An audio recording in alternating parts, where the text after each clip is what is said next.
आज हम करेंगे लेसन फर्स्ट है जो हिस्ट्री की 10th बुक से the rise of nationalism in Europe. इसकी हम आज नोट मेकिंग करेंगे, इसको यानी कि समराइज करेंगे। जो इसका फर्स्ट पॉइंट है नेशनलिज्म एंड इंपीरियलिज्म, यानी कि राष्ट्रवाद व साम्राज्यवाद। तो सबसे पहले देखो ना, राष्ट्रवाद और साम्राज्यवाद के कॉन्सेप्ट को क्लियर करना पड़ेगा, क्योंकि इसी कॉन्सेप्ट के बेसिस पे यूरोप में नेशनलिज्म हुआ। तो फर्स्ट इसमें ये है idealistic liberal democratic. Idealistic liberal democratic sentiments because of a narrow creed with limited ends. Hindi में क्या होगा इसमें देखो, जो आइडियलिस्टिक लिबरल डेमोक्रेटिक थे, यानी कि जो आदर्श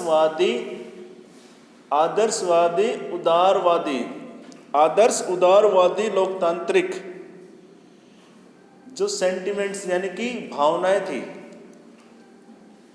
because of a narrow creed with limited ends, क्योंकि जो नैरो क्रीड थे ना,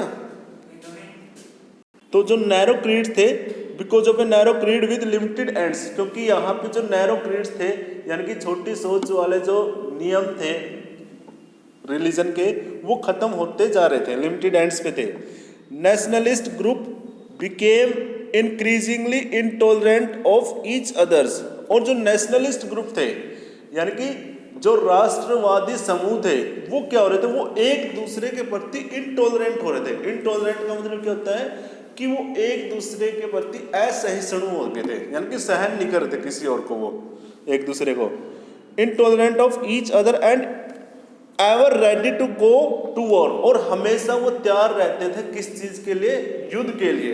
ever ready to go to war. First point है after 1871 nationalist tension mounted in Europe in the area called Balkans, यानी कि 1871 के बाद जो नेशनलिस्ट थे यानी कि राष्ट्रवादी जो टेंशन थी, यानी कि राष्ट्रवादियों का जो झगड़ा था वो माउंटेड हो गया, यानी कि बहुत ज़्यादा बढ़ गया। और कौन से एरिया में, जो बाल्कन का जो अक्षेत्र है यूरोप में, उस अक्षेत्र में जाके जो राष्ट्रवादियों का जो विवाद है वो बहुत ज़्यादा बढ़ गया वहाँ पे। 1871 की बात है ये। And the Balkan was region of geographical and ethnic variation. और जो ये the Balkans was a region, REGION, region of geographical and ethnic variation. जो ये बाल्कन का जो अक्षेत्र था, ये अक्षेत्र ऐसा था जो ज्योग्राफिकल यानी कि भौतिक तौर पे भी, और वहाँ की एथनिसिटी पे यानी कि वहाँ के समुदाय के हिसाब से भी काफ़ी ज़्यादा वहाँ पे क्या थी, विभिन्नताएं थी, यानी कि अलग अलग प्रकार के लोग थे वहाँ पे, एक जैसे लोग नहीं थे। बाल्कन क्षेत्र में अलग अलग प्रकार के लोग रहते थे यहाँ पे, ठीक है।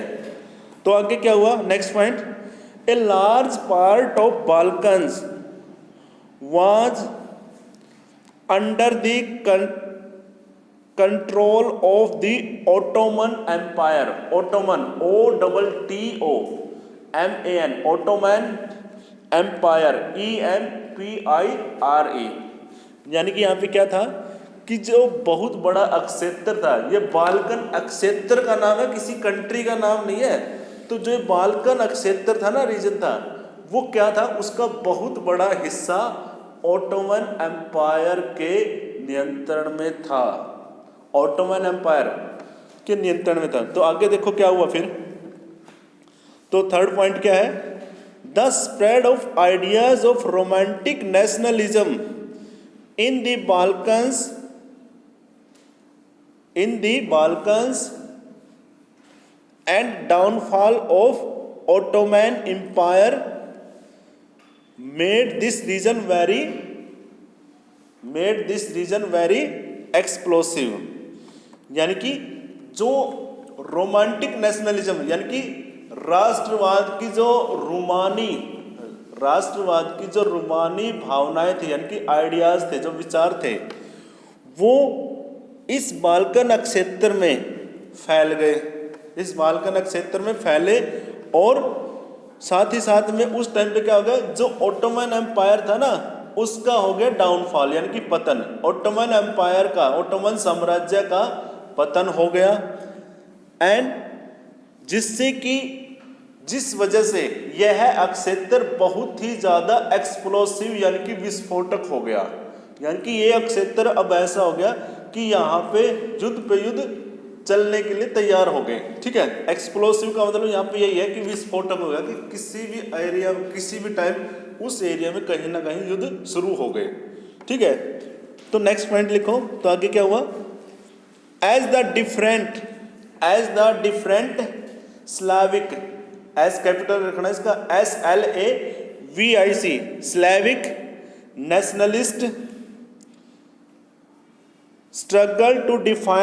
struggle to define their identity and independence, the Balkan became an area of conflict,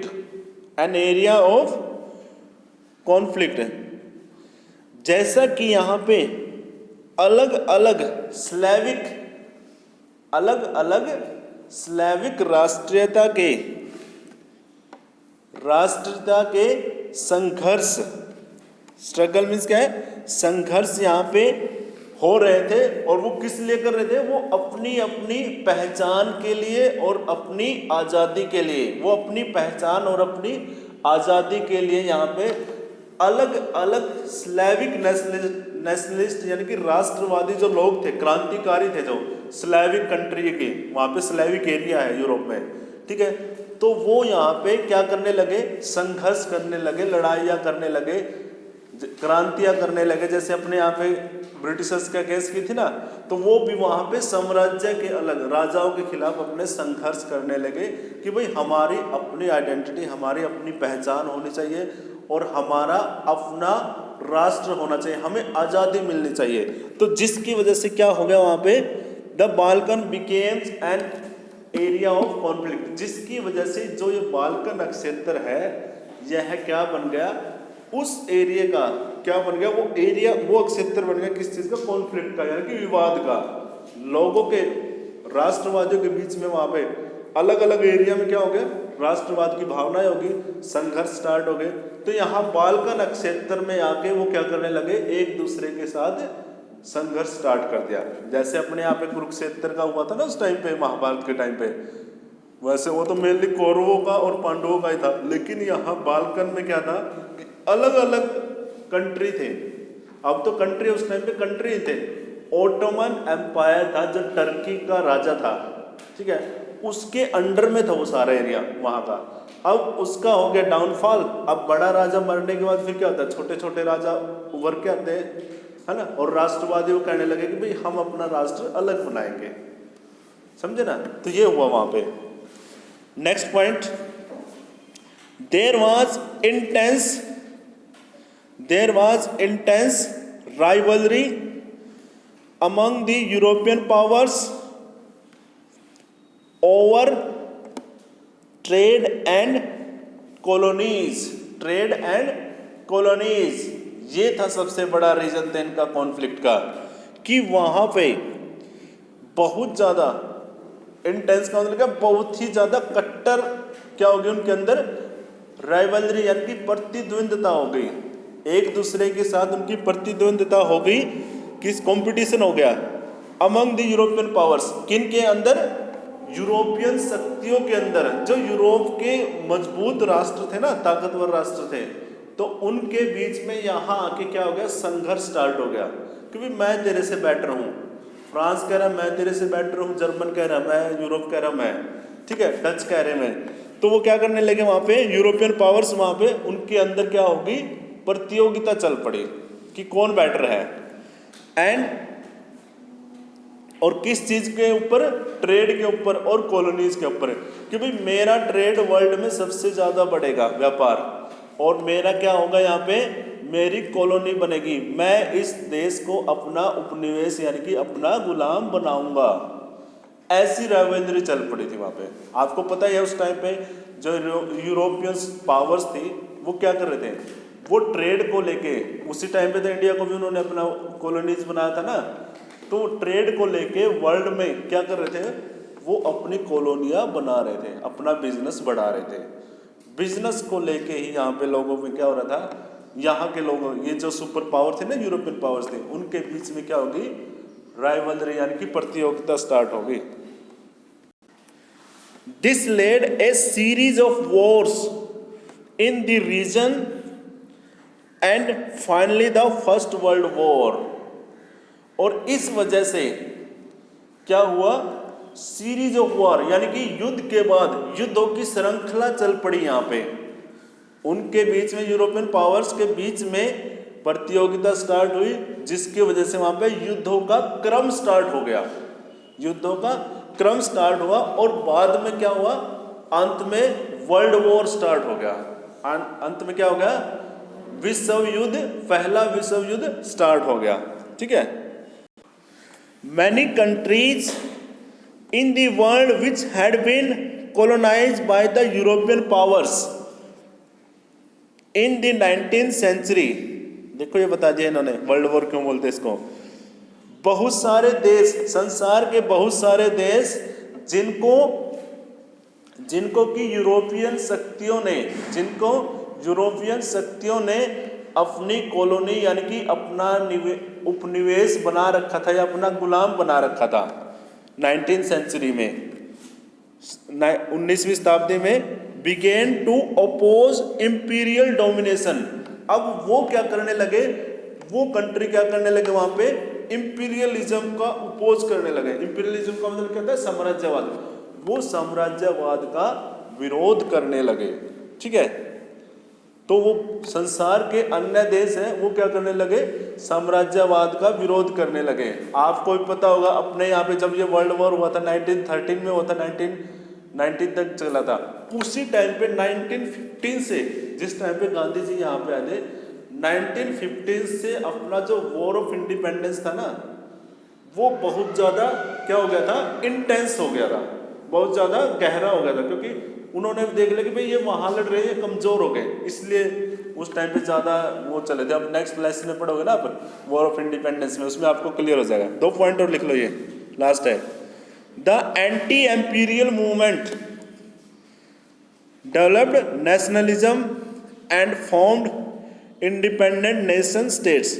और इस प्रकार जो एंटी इंपीरियलिज्म यानी कि साम्राज्यवाद विरोधी आंदोलन थे जो, वो विकसित हुए नेशनलिज्म को लेके, and form independent nation state, जिससे कि आजाद राष्ट्र राज्यों का निर्माण हुआ। समझे ना। यूरोप में भी ऐसे, यूरोप में बहुत सारे उनके गुलाम थे ना वो, तो वो भी आजाद हो गए। ठीक है। तो आज यहीं तक करेंगे, कल इसको कंप्लीट करते हैं नेक्स्ट। ठीक है।